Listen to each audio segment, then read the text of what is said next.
when you talk about New Mexico, we have to be thought of our towns like Las Vegas and San Antonio. We've got the original Las Vegas and the original San Antonio. Tonight, our speaker is from San Antonio, not the one in Texas.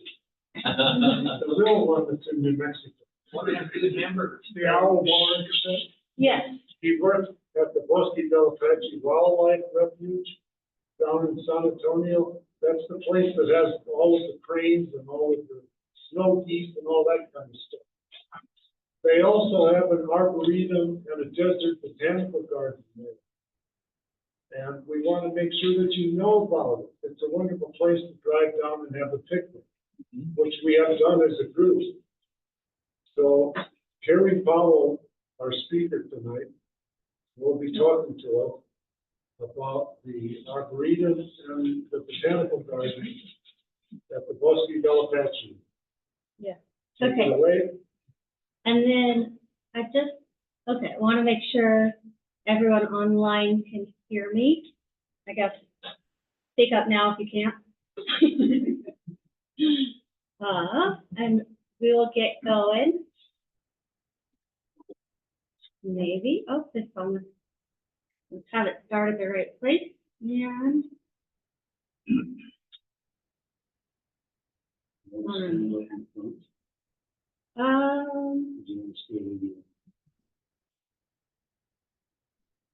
I think I can stay here. Yeah, so I have some notes. Okay. Hi, everyone. As Steve said, my name is Cari Powell, and I am the Desert Arboretum Manager and the Pollinator Habitat Enhancement Project Manager and the Festival of the Cranes Manager for Friends of Bosque del Apache. So I'm a little busy these days, but I'm excited to be here and tell you all about my favorite parts of my job. So this here is kind of a broad view of the Desert Arboretum. You can tell it's kind of older. Those two choyas on the upper right are about twice as tall now. So I just stole this from our website, but I'm not seeing your screen. I'm seeing a blank screen. is that what somebody said in comments? Sure. Oh. No, I'm looking at it here. Oh, okay. Sure. Oh, I'm not sharing. Are we not sharing screen? I've been earlier, but that one way.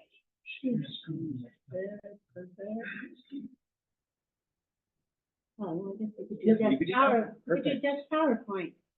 All right. How's that, Cheryl? Is that better, Cheryl? Started screen sharing. Get the view thing so that everybody else goes away. Which one, Gary? Here. It's up there in the top, where those names are. What do you want me to do? One of those things up there turns the names off. Oh, that's okay. It'll go away when I click on this. Oh, no, it won't. There you All go. That's as close as it's gonna get, graduate up in the corners.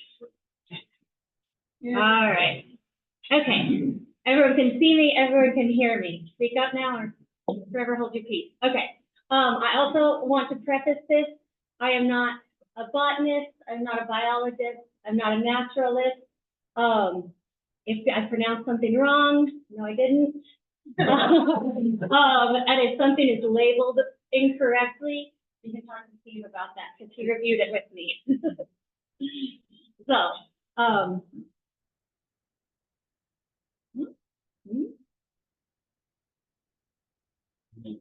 no, it's just a little slow. I'm quick happy.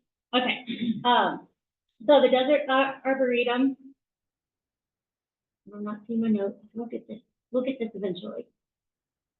There we go. Okay. The Desert Arboretum was started by a Refuge staff member and former Cactus and Succulent Society member, Daniel Cari, I think around 25 years ago. It's now managed by Friends of Bosque del Apache, and it's mostly cared for by volunteers.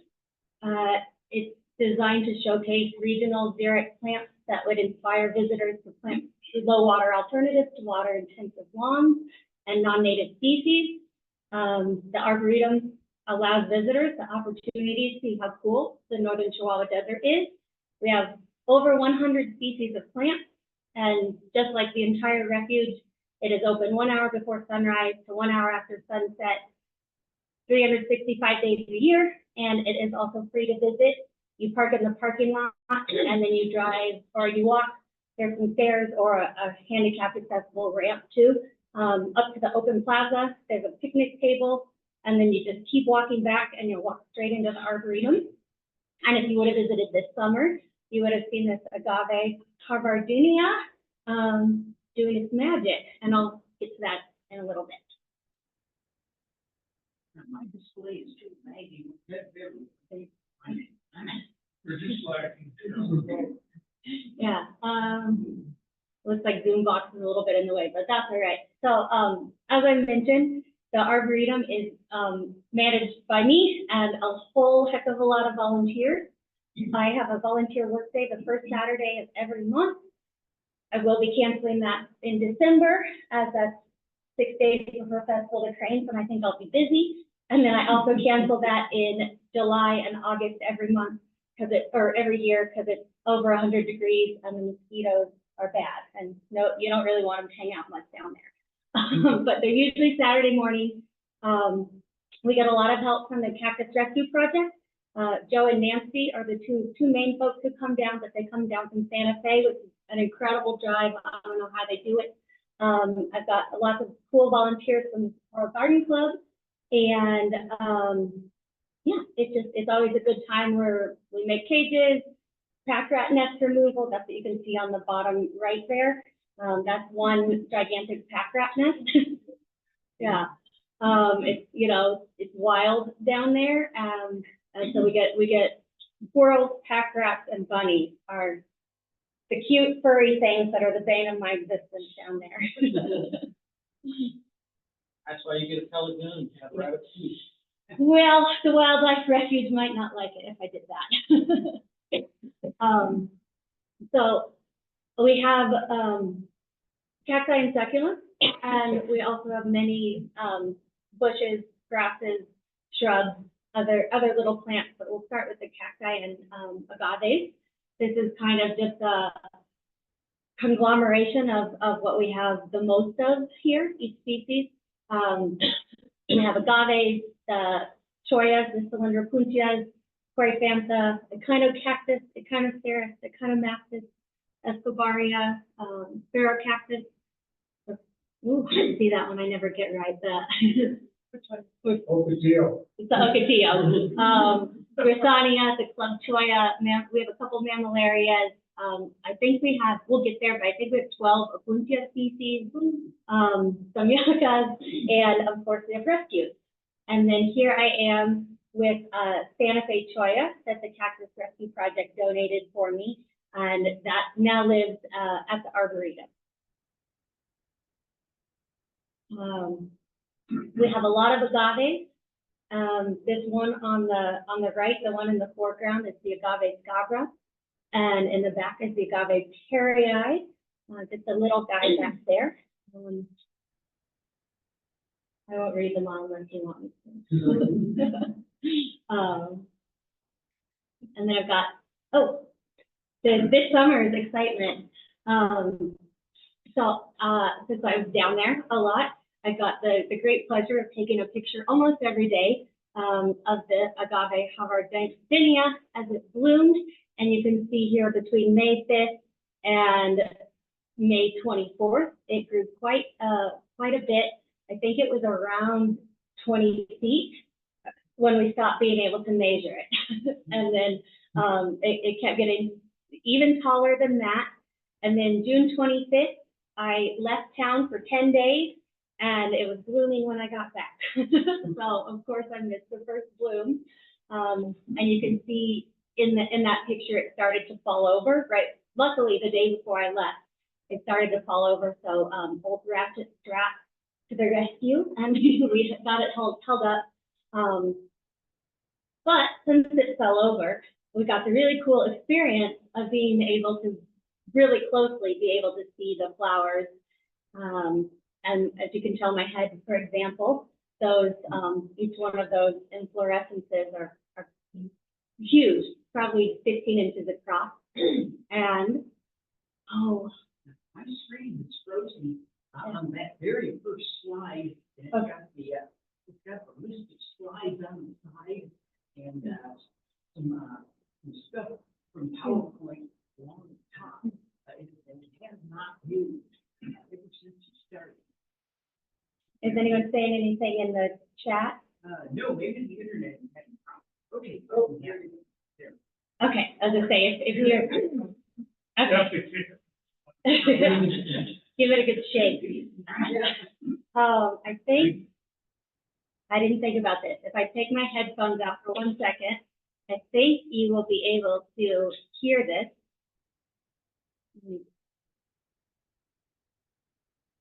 Maybe not. Oh, no, because yeah, going back in the tape.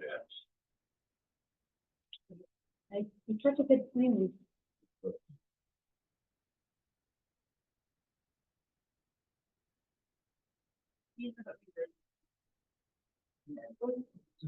Everything.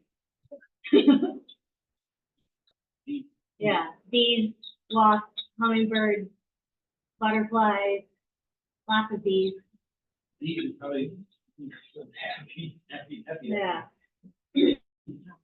So, You ever get seeds off of these? I looked around and I didn't see any seeds off of it this summer. And I don't know, again, I'm not an expert. Okay, I was gonna say, I think I probably need 2 of them.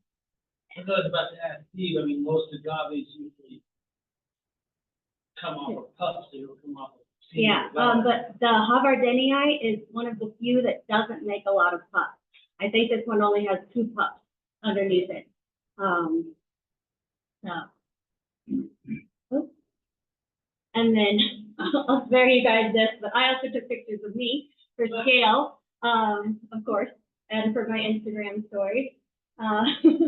So you can see here, the same progression from May 5th. It was probably about as tall as me. To the end of May, it was about 20 feet tall. And then when I got back, it was blooming. Really, really cool. I know you guys don't live as close as I do, but it was a really cool experience to watch. So next, I'll tell you about some of our choyas, our cylindropuntias. We have some that are outside of our range. Obviously, the Santa Fe choya is not native to Socorro County, and the Wiggins choya is not native to New Mexico at all. But we do have quite a few varieties, all the way from little tiny ones that only get about 8 inches tall to some that are 10, 12 feet tall. Yeah, speaking of the Christmas choya, I didn't get a picture in here today, but we have a couple really, really nice specimens that get the reddest, juiciest little berries, and the Perloxias, the desert cardinals, they love them. And so if you ever see you're there and you see a bird kind of flitting in and out, it's probably a Perloxia. If you're interested in any of the diamondback choias, which are super beautiful plants, they're good. They're really unique as far as the I'm curious if presence in the farm. I think Not native. it's not native. The refuge. Oh, you had another one. I know the refuge what I is, thought. yeah, the refuge in the past was a little more lenient about what they let us Well, put in that's here. all right. Just, But I have some in my greenhouse. So okay. I appreciate Okay. it. Yeah. So this Wiggins choya, the echinocarpa on the left is a very, very spiny. It looks like a teddy bear when it's not in bloom, but it has that unique yellow bloom, yellow green kind of bloom. Of course, you all know about the cane choya, and then we have a very nice parrot choya specimen. We used to have 2 of those, but one of them got the cactus beetle, and it just was in bad shape. So we kept a big cutting of that, and soon we'll have two big specimens again.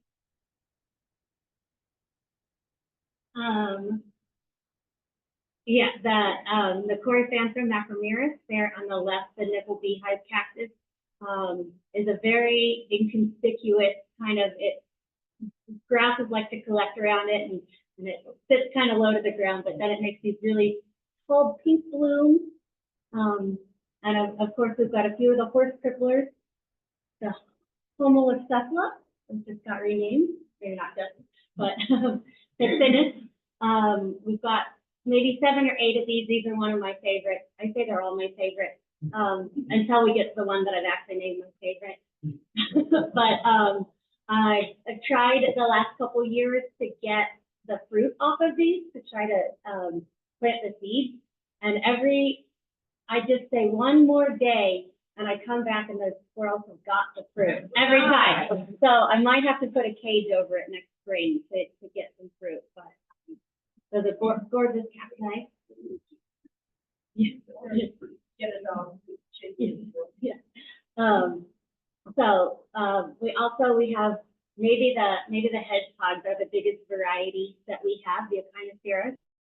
On the right there is the Coccineus, which is the most common in Socorro County. You go out hiking in the Quebradas and the Maggies, Chupadera, they're all over. They're an early bloomer, but not the earliest that we have at the Arboretum. And I want you guys to know this is the smallest fraction of the photos that I have. And if you're interested, I'll come back and do another one next year. On the left is the Recumbacii, a beautiful big bloom with that yellow inside is so great. You can see on the back right though, that flower is half chewed off. So that's I guess it doesn't hurt. They still make fruit. The reproductive stuff is there even if the petals are gone. But I did this year came in and every single bloom was chewed off the day they opened. Yeah. Rude. The critters are rude. Of course, the Texas rainbow cactus here, the Dasyacanthes, is one of my favorites. One of my favorites, the big, huge yellow bloom. And then on the second day that they open, they get kind of an orangey color. I like that when you see it, the second day bloom, that they're a different color. And then this one on the right just put on a show this summer. The Eniacanthus? Yeah, okay. On the left is what I think a super cool cacti. Not only is it gorgeous, Bonkeri is named after Frances Bonker, who was a female botanist, and I believe it's the only plant in the Arboretum named after a female botanist. So even if it wasn't gorgeous, I would still love it. The middle one here is Chloranthes, the green flowered hedgehog cactus. And these little blooms, this is about as far as they open up. They're just a cone shape. We've got some older specimens of this. This one is a baby. So we've got some maybe 2 or 3 times that size with 2 or 3 little arms on it. And then on the right here, this Boyce Thompson hedgehog is also a showstopper. When it opens all at once instead of, day by day. And here's my my favorite cactus in the Arboretum, the individual specimen, not necessarily this variety, but he's maybe 15, 16 inches tall, very chunky, very round, very thick, good cactus, good sturdy cactus, and again makes these beautiful, they're all beautiful blooms. But yeah, if you ask me, this is the one cactus in the Arboretum that I would say is my favorite. Favorite. Yeah. That's a serious piece. Yeah.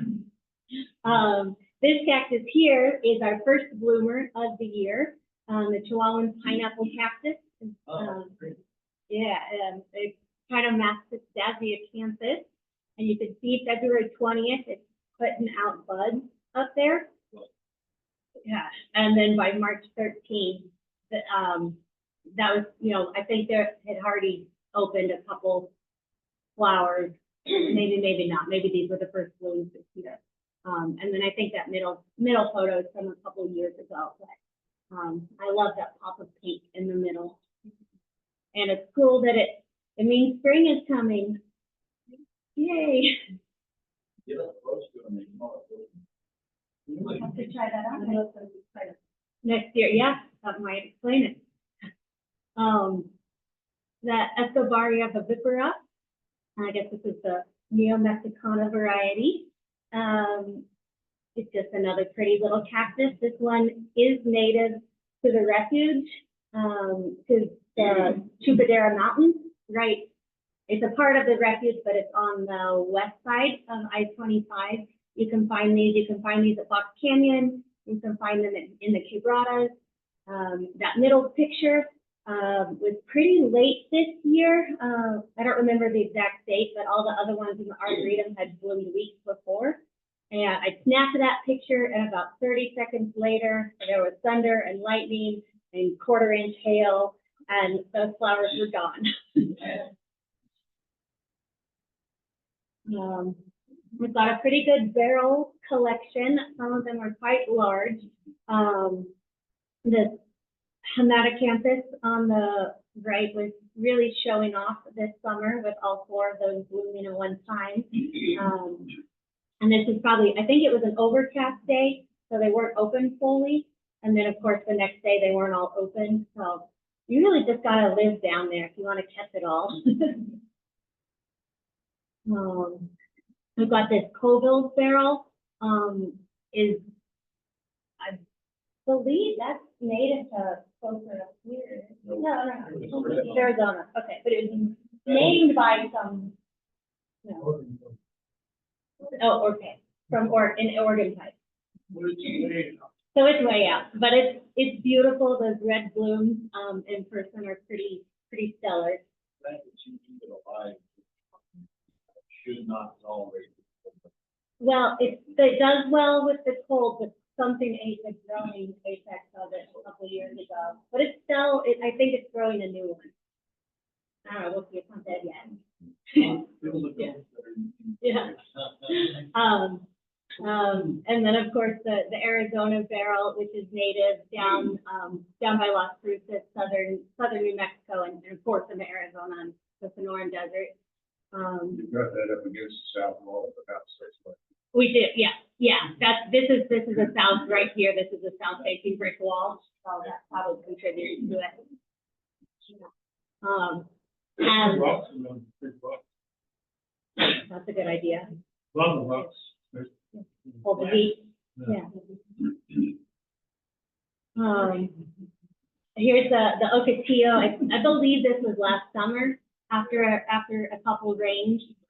Yeah, and one of the benefits of being the Arboretum manager is that I get to climb around and take pictures from whatever angle I want. So I got that really cool, beautiful bloom there. The hummingbirds love those. And they just are like a bright red flag. They're, a lot of them are in the quebradas, just north of the refuge. So they're very native species to the area. And they're fun to watch. Not something I want in my yard. It looks dead, half the, 3/4 of the year. But when it doesn't look dead, it doesn't look dead. I know I have a soft spot in my heart for the Grusonias. I think they're gorgeous. Oh, I went too far. I think they're gorgeous, little low-lying cactus, and just watch where you're walking and you'll be fine. We have this one little Mammillaria myacantha. As you can see, this makes tiny little fruits. And this year, again, I didn't get to them, but something else did. Yeah, maybe mice. To get inside the cage. And then here, here's all of our Apuntia species. This one on the right, you're all familiar with the long-spine purple prickly pear and the Apuntia macrocentra. If you're into knowing what Latin names mean, this is one of the few that I know what it means. Macro means above, and centra, of course, means the middle. And so it has the long spines above the center. And that's how you know when it's not in bloom, if you have a macrocentra. You probably all knew that, but I'm impressed by that. We've got 3 varieties of the bunny ears, which are another kind of mallow-lined cacti that spreads a lot of blockage everywhere. And it's kind of hard to deal with, but they're super cute and fuzzy looking. And I like them. And we have that red one is really cool with red spines. So this one on the left that has a pink flower is a rescue from the site up by Rio Rancho, where all of the big triglops were rescued this last spring. I was very happy to learn that it was a pink bloom, because of course when we dug it up, I didn't know what it was going to turn out to be. And then the yellow one has been there in the Arboretum since I started, so I don't know its origin.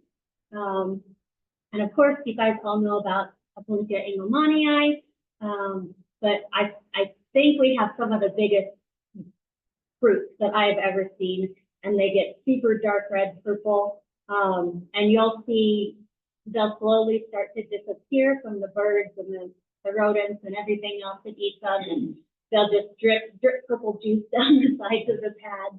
And it's kind of cool to watch how cacti really support the ecosystem in that sort of way. We think of always, can I eat it? Is it medicine? What can I do? You know, what will it do for me when we look at a plant?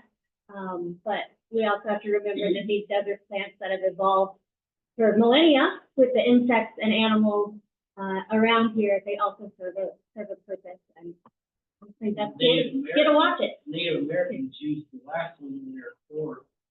Yeah, we're not talking about people. What I mean is they use clothing in their diet. They are that, yeah. Stuff like that. Yeah, and also you guys probably are also familiar with this fact of cochineal, the fuzzy white insects that are on the cactus pads. Apuntia and Cylindra Apuntia is mainly what they grow on. But that was the first red dye, natural red dye, and that was why the Spanish took prickly pears all over the world, and that's why they're an invasive species in Australia. Yeah. We've got the blind prickly pear here on the left, and they call it a blind prickly pear because a cow could stick their eye in that and go blind. It's kind of like the bunny ears. It doesn't look like it has big long spines, but it has a million cockins. And that one that is actually a very large plant. It's probably about 4 feet tall. This is a cool hybrid that's been there since I started with the Arboretum, and it's gorgeous, but I don't know anything about it. And then here again is one of my bunny ears, the macrocactus. I learned that I do a bad job of taking a picture of yuccas, probably because they don't reliably bloom. The banana yuccas bloom, this was in 23, I believe, or 22, and the banana yuccas haven't bloomed since then. So I think they're very dependent on the winter moisture, but when they do bloom, they're gorgeous. Here's another one. We'll have to take my headphones out.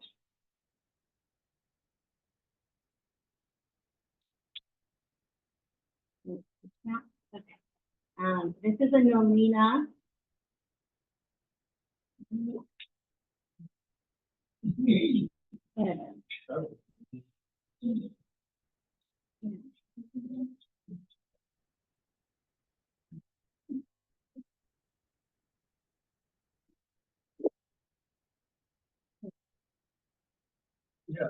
Yeah, you can walk out of the friend's office is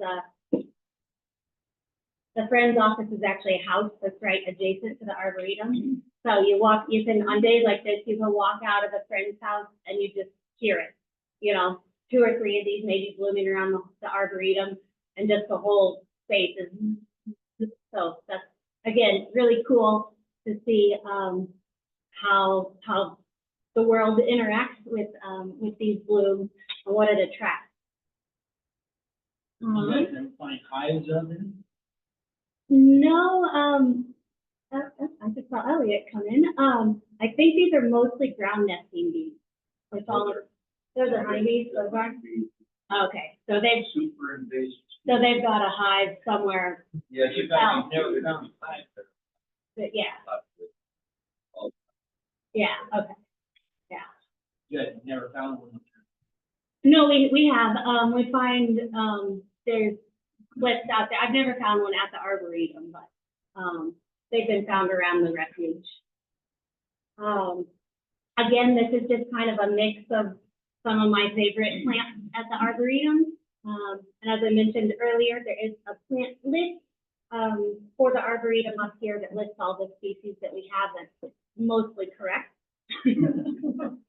I don't have a picture of it, but about halfway down that winter fat, I dug up some of those from the rescue site, and I'm impressed. They're doing really well. They're doing better than the one that I bought, that I paid for to put in the Arboretum.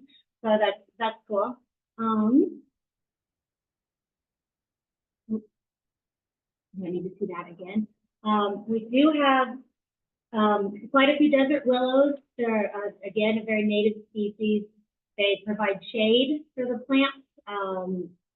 The cacti have evolved for millennia to be out here in the heat and the sun, but as we know, it's getting hotter and sunnier. And so to mitigate some of those effects, we've been planting a lot of desert willows. And I don't have a photo, but we have one that has all white blooms. And someday I'm going to collect seeds and see if I could grow some. And then on the right here is another one of my favorite plants, the feather dahlia, Dahlia formosa. It's kind of like an ocotillo. It looks mostly dead most of the year. It just has little tiny green leaves, barely anything leaves, and sometimes it's like a creosote too. It will lose all of its leaves and it will look totally dead, and then it will rain, and 2 or 3 days later it'll look like this. It's a member of the pea family, so if you could get really close to that picture and those blooms, you would see a pea-like flower. That's a question I don't know the answer to.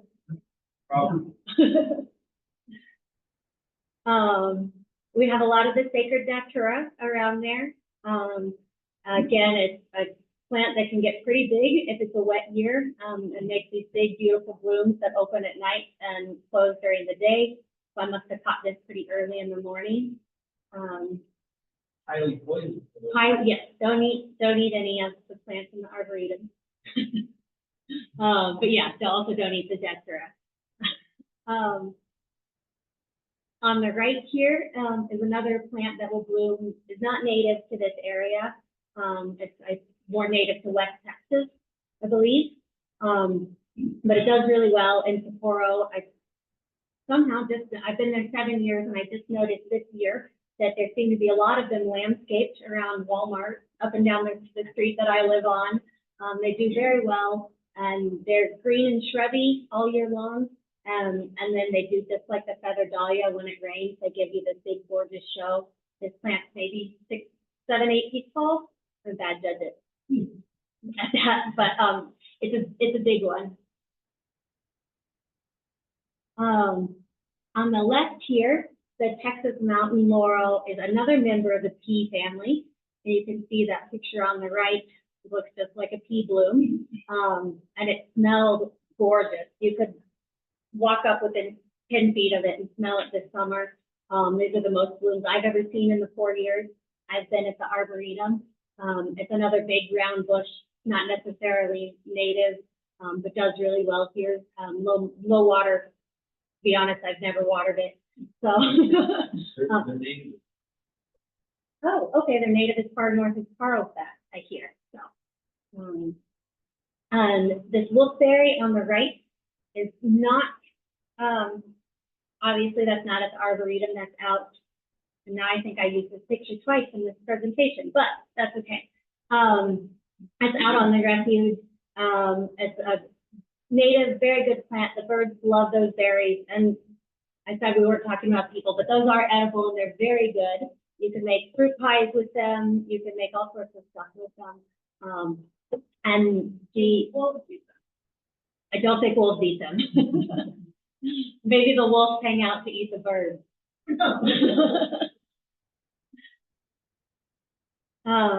This is just a smattering of some of the wildflowers that that pop up around the arboretum from time to time. The desert sand verbena on the left, those are not actually flower, those are its seeds, its seed pods. So they're kind of like a, you know, four-winged saltbush or something that just has a light, airy seed to get blown around. But they're gorgeous. The devil's claw on the right is one of my favorite plants. And I don't know if you recognize it. You probably do because you're all from around here, but that green fruit on the bottom dries out, the green fruit falls off, and then it splits open at the bottom, and you get those little curled up seed pods that catch on your feet. And isn't that particular plant extremely invasive? No, Devil's claw? no, No? they're very hard to grow. I spread out so many seeds all over. And it just kind of depends on the rain. Sometimes they'll see a whole bunch of them, but maybe in a wetter area, but I haven't found them to be, I found them to be quite the opposite of invasive. Much too, yeah, and the species is an annual. Sadly. So like I said, we do have some rescues. I've mentioned a couple of them. The one on the left is my newest rescue. It was, I think somebody posted in the cactus Facebook group. And then Rob sent me the picture, the post. So I was able to go down to Truth or Consequences and grab 3 of these. This is the biggest clump. And we'll see the flower didn't quite look like a fiddler eye in the post, but it wasn't a very good picture, a close-up picture. But then when I saw the cactus, I thought it looked like a fiddler eye. So we will see. Hopefully this spring it will bloom. Then the agave perry eye. I was driving home one day, and it was just on the side of the road on Highway 1. Somebody had just got a bulldozer and bulldozed it out of their yard and threw it across the road. Yeah, and I drove all the way home, and I kept thinking about it, and I said, I can't drive by that and just watch it die for however long it takes this 250-pound agave to die. That's just an Engelmann prickly pear to the left of it. No, Oh, that's the fiddler eye. did you say that was as well, or is that was still there? All of these are currently at the Arboretum. So you got the one to the left that you got. No, that prickly pear was already at the Arboretum. Yeah. Yeah, so I called up Daniel Perry and 4 or 5 of my big strong men friends, and it was a little precarious, but we were able to move that and put it in, and you can actually see it in the very far right picture, back behind the cage. You can see it. The backside was pretty rough after being pushed across the road, but it's rooted in and is doing well now. And then these. It's probably quite happy. Yeah, happier than if I'd left it. So these 2 big clumps of the Echinocereus triglossidiotis were both rescued up in Rio Rancho this spring, and I noticed they were looking a little sun weary, and so we built these cute little shade cloth cages for them, and they've been very happy with that. They started to turn yellow and they've greened back up. So as soon as I feel like they've established again, I'll take those shade structures off, but felt pretty clever about that idea. And then, of course, my other favorite thing at the Arboretum is the critters. We have lots of desert spiny lizards.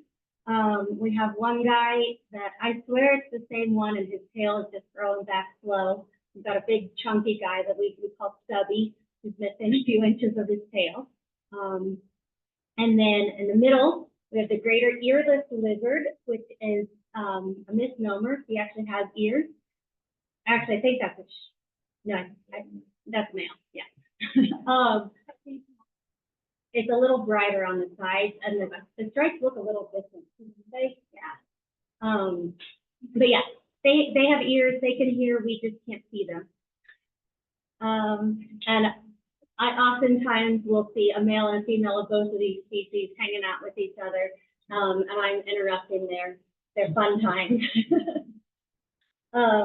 On the right here, Elliot helped me with the ID. We believe that that's what it is. They're just, I'm sure you've seen them around us here. We get a lot of them in Sapporo. Big, beautiful, shiny black bees. And then this is on a feather dahlia again. Sort of black. Yeah. So that's it for the Desert Arboretum. I'm gonna switch now to the other projects that I manage, the Pollinator Habitat Enhancement Project. It's part of the River for Monarchs. And the River for Monarchs is restoring 18 and counting, I believe. I think it's at 18 now, stepping stone habitat sites for monarchs and other pollinators along the Rio Grande corridor. Bosque del Apache is the southernmost site, and it goes all the way up north of Taos. I just planted, not me and my volunteers planted almost 1,400 seedlings last weekend. So hopefully we'll have lots of wildflowers out there next year. Another goal of that plan is to supply monarch host plants, so showy horsetail and broadleaf milkweed. And then in addition to that, we want to support the adult, back up. You guys probably all know, but the monarch larvae can only survive on milkweed. And then once they grow up, they still need nectar, and all the other pollinators need nectar too. And there are also other butterflies that use the showy milkweed as well. In addition to all of this, we want people to be able to come out to the site and see it. And so we're building an accessible 1-mile trail with pollinator-related educational signs and stuff. There'll be an outdoor classroom, and you can come. It will be completely wheelchair accessible once it's built, which should be by the end of next year, because that's when I have to have the grant money spent. This is at Bosque del Apache. It's on the north loop. It's where the observation blind trail is. And we're kind of rehabbing that site. On the left here, this is the Asclepias speciosa, and I'm in Colorado here, not in New Mexico. I'm cheating, but I wanted you to see how tall that plant gets. I thought that was really cool to see them blooming. We don't get a lot of those down in Sapporo. Aren't you gonna have to really water things? No, once they're established, milkweeds are perennial. They put down big roots and they come back from those. But we'll see how the seedlings take. It's kind of an experiment. But we put out lots of seed as well. So I just yeah, if we get rain. So I just I know this is a lot of text, but I just wanted to reiterate, kind of like I did earlier. Pollinators are super important to us as people who like to eat food, like to eat vegetables, and then everything else that relies on plants. Over 80% of the plants worldwide require pollination by animals. In our ecosystem, the plants and the animals have co-evolved for millennia, and it's best always to provide them with the food that they've evolved with. It's kind of like it's better for us to eat the fruits and vegetables than a highly processed food or something that we can't really digest well. And so I just want to just put this on to say pollinators are cool and important, and we should support them with native plants, whether those are cacti or other plants. And then, of course, why here? Bosque del Apache is very popular. We get around 200,000 visits per year. So it's an ideal location to educate folks about pollinators. And also, as I stated, this is a volunteer, mostly volunteer-run project aside from me managing it. Last fall, we planted 225 plants in pots. So you can see there's Yucca baccata. I think that's a little leaf sumac, giant saccatone, there's a whole list up here of what we planted last fall. As in the spring, we put 20 pounds of seed out there. And then as I mentioned last week, we put around 1,400 seedlings. So if you want to volunteer for either project, get on the email list and I send out emails when those volunteer opportunities come up. All right, now what you really want to see is the plant. Again, here's a list of what this is just kind of a mix of what we put out through all of the plants, the seeding, all of that. And I did not label, but this is the Chamisa. I think it's prettier than rubber rabbit bush, which is another common name. The Erica Maria Naciosa. And they just finished, they're a very late fall bloomer, and they just finished for the season.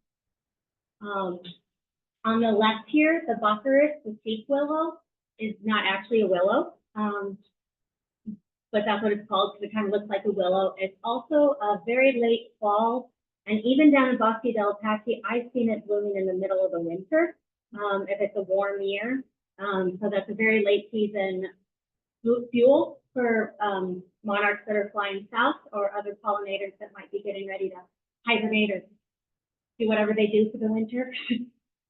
On the left here are two of my favorite flowers out there. The Retivita conifera we planted, and the Tajitis, I don't think I said that right, is out there already at the site. It's probably the most numerous native flower out there right now. But just in size, you can see there, it's smaller than my thumbnail. And they just have the tiniest little adorable petals. I don't know why. I think they're super cute. We actually at the site, maybe I take back my last statement. We have a lot of glow mallow, and we actually have a wide variety of colors, from white to pink to fuchsia to the most common species is the scarlet glow mallow. And I think some of them do crossbreed pollinate a little bit, but for the most part, a different flower color on the glow mallow is a different species. So I think Socorro County is a little unique in that we have a really wide variety. I've seen dark red, I've seen lavender, other places not necessarily on the refuge, but at the pollinator site in particular, we have. They're often invasive. I don't know if they can be invasive if they're native, but they can take over a spot. Believe me, I do. Yeah. They can take over a spot, but that's, yeah. But again, they're native, native flowers that have nectar that's good for pollinators and the insects.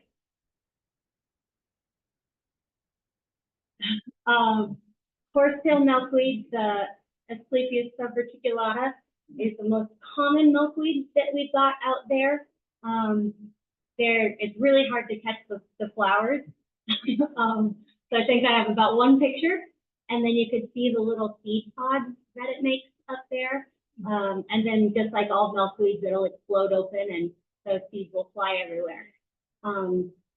This on the right side, the latifolia, that little one in the middle, I'm very proud of that. I grew about 20 pots of that from seed last year and planted them out there. And I think about half of those are still alive and came back this year. So possibly in a couple years, we'll have big, beautiful specimens like this one on the right. I took this photo on the way back from the Cactus Club hike in the Manzano Mountains. And so there was a whole bunch of them, and these tarantula hawk wasps were all over it. They were nice, very nice specimens out there. Were the hawk moths looking for spiders or pollinators? They were eating the nectar. Yeah. These Gaillardias, are, these and the Retivita palmiferas are two that we seeded that did the best out at the site this year and grew and seeded. So cross our fingers, they come back next year. You can tell they're related by the fuzzy balls on the top. But you can tell also their leaf patterns look a lot different. But these are a really good landscaping flower, and they reseed pretty readily. The spectacle pod is super cute. It's called that because you can see my mouth. These little seed pods up here, they look like two sides of a pair of spectacles. And they're not they're usually about 8-10 inches tall. So they're kind of just a little thing. Sometimes they're bigger. They've been naturally out of the site, and we put a bunch of seed out. These golden currants were another thing that we planted. I was really surprised that they flowered this spring, but they're doing good. That's again very good food for birds once the berries come in. The tansy leaf aster, that was already out there, this particular specimen, but we also seeded for that. And there is the wolfberry picture again. I did it. We planted about 50 of those out there. We're hoping to get a wall along the service road of those to kind of protect it from kochia growing in, the noise of cars and stuff too. When we build the trail, it will make it seem a little more secluded back there. And then again, the birds love it. So we'll get to see lots of birds and help with the roads, and yeah. And again, more critters. Here's a bull elk, which AI suggested I put the alt text of a cow in a field. Or, but I saw that driving out to the site. It's not actually at the site. Elliot, do you know what butterfly is? It's a painted lady butterfly that I did not look up, but it's on a horsetail milkweed. And let me take well, I guess there's no sound here really. I saw this last week. This is the first bobcat I've ever seen more than just a fleeting little glance of. Yeah. Yeah, we'll watch that again. He's so cute. Look at him. Look at that one wiggle his little butt. Yeah, but that's, like I said, that's one of those that don't go, No. Rip your eyeballs out. Out at the pollinator site, we also put the Institute for Applied Ecology, put some bee houses out there, and you can see this one here, and this one here, and this one here. You can see they're covered with mud on the end. That means ground laying bee came and laid some eggs and then filled it in with mud to protect it. And then, of course, bees are to protect the larvae from the birds. So I've got a handout specifically on the bee houses up here in my pile. Another critter that I see out there a lot, and luckily I've never really had an encounter with, is this velvet ant. They have a very, trust me, I've ran into one in a different place, and they are not to be messed with. They will put you out for the day. They hurt super bad. But they're cute if you just look at them from a distance. They're little fuzzy bones. So I think, That's a big ant. yeah. Okay, I think that's it. I just wanted to acknowledge the Pollinator Habitat Enhancement Project is made possible with funding from the New Mexico Economic Development Department, Outdoor Recreation Department, Trails Plus Grant. In addition, we received funding from the Watermelon Foundation, the Pet Tech family, and the Friends of Bosque del Apache. And then also, I don't think either of them are on, but I want to thank my mentor, Tom Hayden, who taught me everything about the Arboretum and still helps me as my right hand with the Pollinator Project. And my supervisor, Deb Caldwell, who let me volunteer until she gave me a job with a friend. And then, of course, the Cactus Rescue Project, who comes down every month and helps me with maintenance and all my volunteers. And then I would like to thank you guys for looking at my pictures and listening to me. And I'm open for more questions if anyone has any.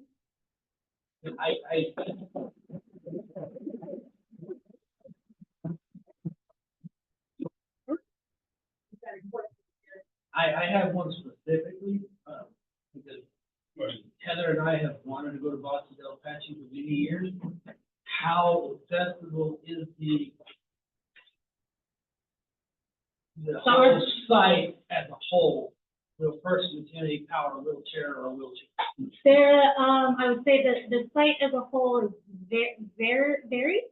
There are quite a few paths that are fully paved with pressure fines 6 feet wide. The Desert Arboretum is 98% that as well. So you can be in a wheelchair. The observation blind right now is about 500 feet out and back. It's handicap accessible, so you could go out to the pollinator site. And then if you go to the visitor center, they'd be able to better guide you exactly, but there's decks that you can park right there, and there's ramps onto the decks you can go to. So it's pretty easy. And I'm kind of here you would go to see cranes and geese. If you wanted to see the cranes and the geese, I saw about 15 cranes this morning, but in about 3 or 4 weeks, there'll be quite a few more. They show up in large numbers at the end of November. And geese. And the geese too, yeah, about the same time. Yeah. Okay, and we have a question back here. We have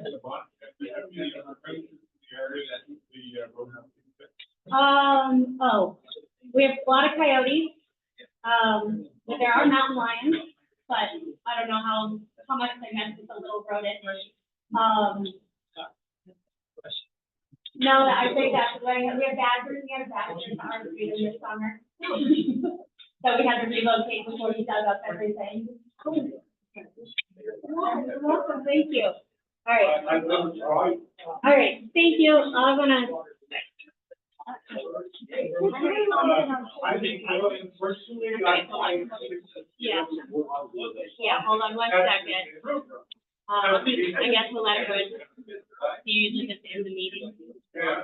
Okay. All right. Thank you, everyone on Zoom. Night, everybody. Good night, everyone. Steve says.